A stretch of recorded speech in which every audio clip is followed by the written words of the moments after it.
Tu es? Oui. Je suis Batman. Bonjour à toutes et à tous. Ce week-end, c'était le Super Bowl aux États-Unis. Donc pour rappel, le Super Bowl, c'est en gros la finale du championnat de football américain. Vous savez là, le sport que tout le monde fait semblant de comprendre. Donc c'est un événement assez important dans la culture populaire américaine. Et vous avez peut-être deviné qu'on n'est pas des grands commentateurs sportifs. Donc on va plutôt parler de la mi-temps. Parce que la mi-temps du Super Bowl, c'est presque plus important que le match lui-même. Alors bon, il y a le méga concert commenté par tous les canards du monde, mais il y a aussi des pubs, dont une succession de bandes annonces, pour la plupart inédites. C'est généralement, avec le Comic-Con, le moment où les gros studios balancent des aperçus de leurs films les plus attendus, puisque c'est un créneau assez prestigieux. Et par prestigieux, je veux dire hyper super uber cher. Bon, ça diffère un peu chaque année, mais en 2023, la chaîne Fox a dit avoir vendu ses spots à un peu plus de 7 millions de dollars les 30 secondes. Comme le veut la tradition, donc, on va discuter un peu de certaines de ces bandes annonces. Alors, on pourrait parler de la nouvelle adaptation de Donjons et Dragons, mais on va pas tirer sur l'ambulance. On aurait pu parler de Fast X, mais vous avez déjà toutes et tous vu les nouvelles images, ne mentez pas, on le sait.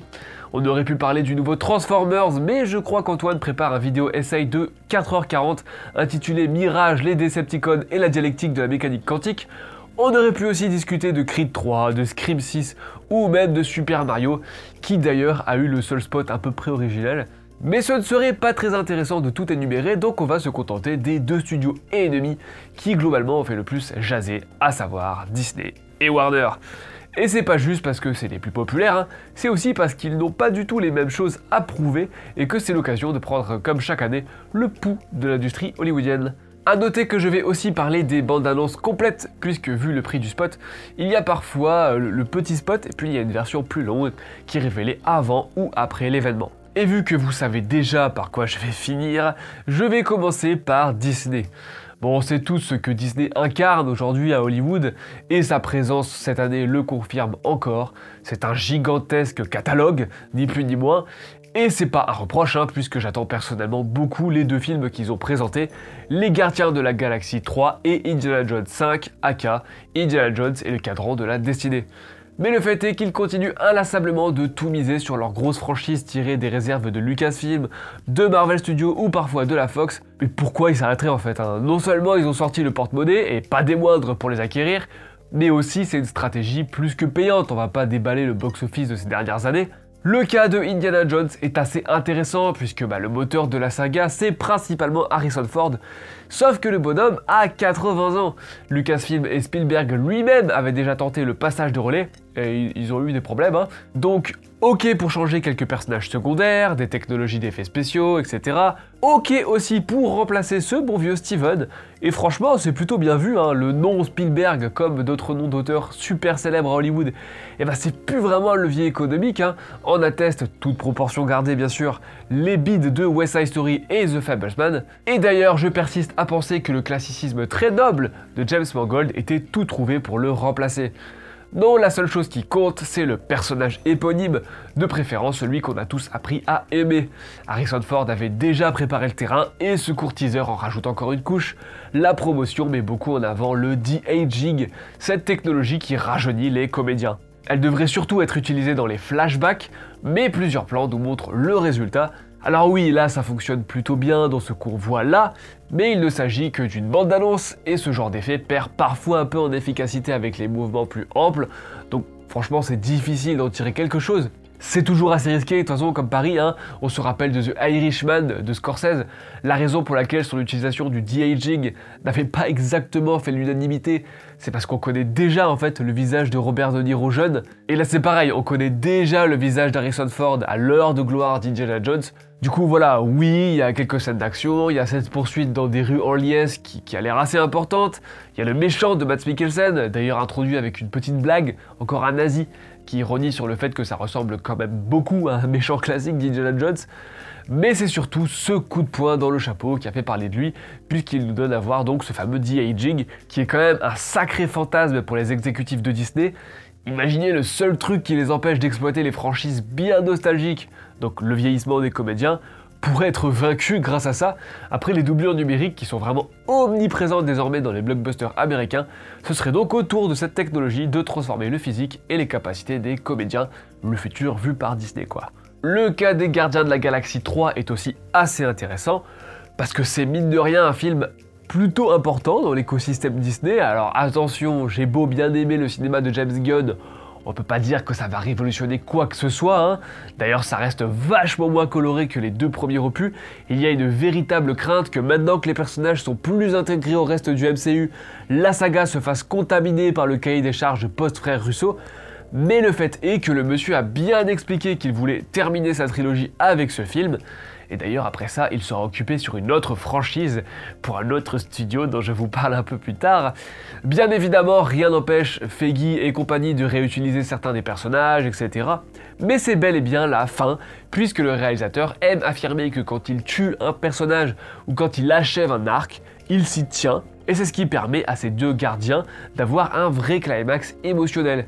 Forcément, il y a des chemins détournés, hein, comme le nouveau Groot dans le 2 ou Gamora ici, mais c'est pas tant une facilité puisque c'est des personnages qui sont plutôt différents.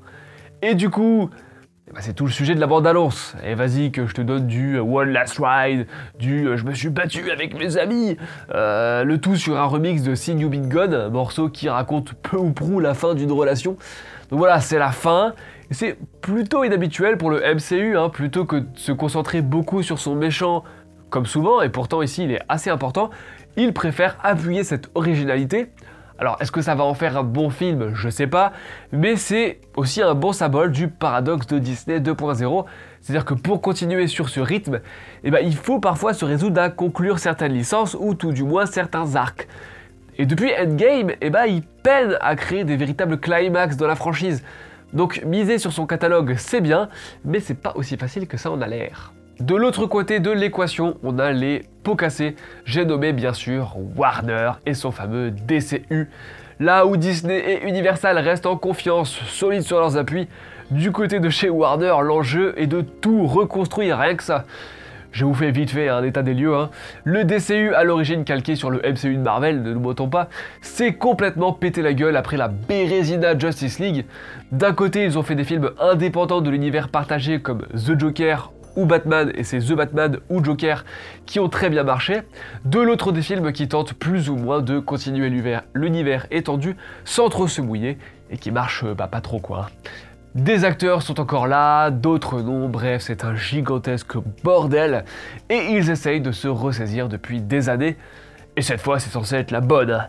Il y a quelques mois, ils ont annoncé en grande pompe l'engagement de James Gunn et Peter Safran comme architectes du nouveau DCU, lesquels ont, il y a quelques semaines à peine, annoncé un plan de travail avec plein de projets. Et la charnière, c'est bien évidemment The Flash, le plus gros problème de Warner, qui vont devoir transformer en leur plus grosse opportunité, parce que le film d'Andrés Muschietti est annoncé dans le DCU depuis des années, et c'est devenu un running gag entre Ezra Miller qui est parti faire une partie de GTA IRL à Hawaï et l'univers étendu qui se cassait tellement les dents qu'il se faisait réécrire tous les 2 jours.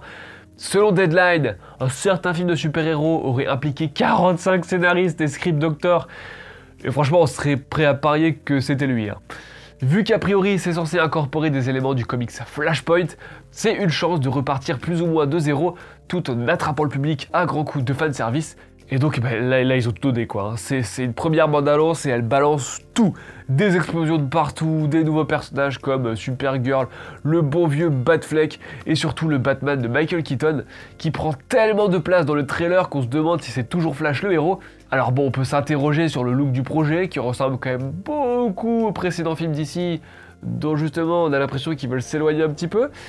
On peut aussi s'interroger sur la manière dont ils vont gérer l'absence de certains acteurs et sur certaines idées très casse-gueule, hein, je sais pas vous, mais déjà que le Barry Allen de Ezra Miller me saoulait déjà pas mal dans Justice League et compagnie, mais alors 2 Barry Allen joués par 2 Ezra Miller, ça me rend pas particulièrement confiant. Voilà, pour le reste, l'idée est surtout de faire avec les Batman ce que Marvel avait fait avec les Spider-Man dans No Way Home, et en profiter pour enfin repartir de zéro sur de meilleures bases. Ce qui est sûr, c'est que c'était le plus gros enjeu de tout le Super Bowl cette année, et d'ailleurs ce sont de loin les images les plus commentées. Hein. Est-ce que c'est par impatience ou par curiosité morbide? On verra bien. Du coup, vous allez me dire, ah ouais, donc le cinéma hollywoodien tel qu'il en ressort après le Super Bowl, c'est soit des grosses franchises exploitées jusqu'à la nausée, soit des grosses franchises qu'on essaye de sauver de la mort.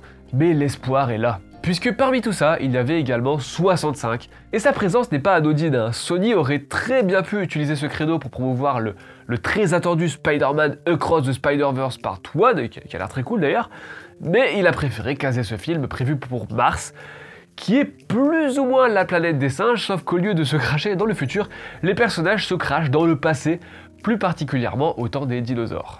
C'est avec Adam Driver et c'est un scénario original, c'est-à-dire qu'il n'est adapté de rien et qu'il ne fait suite à rien. L'argument étant que les réalisateurs et scénaristes ont aussi écrit juste avant, sans un bruit, et c'est l'un des rares représentants, a priori, du type de production qu'on passe notre temps à regretter, les mid-budget de série B, des films qui coûtent cher mais moins que les blockbusters, qui dominent le box-office, et qui sont plus légers.